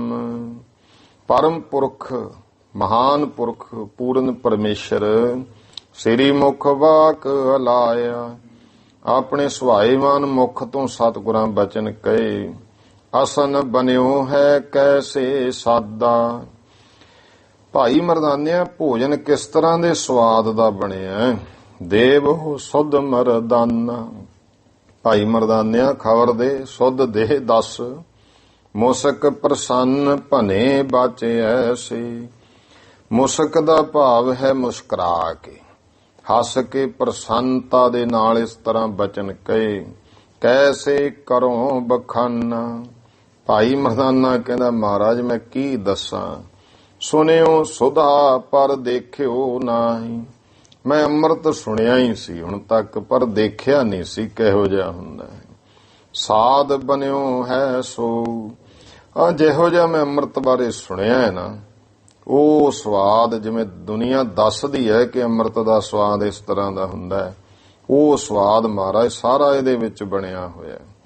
ਅੰਤਰ ਜਾਮੀ ਜਾਨੋ ਤੁਮ ਸਭ। ਕਿਉਂਕਿ ਗੁਰਮੁਖੋ ਸ਼ੁਭ ਕਮਾਈ ਜਿਹੜੀ ਹੈ ਨਾ, ਭਜਨ ਬੰਦਗੀ ਕਰਨ ਵਾਲੇ ਦੀ ਸ਼ੁਭ ਕ੍ਰਿਤ ਦੀ ਕਮਾਈ ਦਾ ਭੋਜਨ ਸੀ।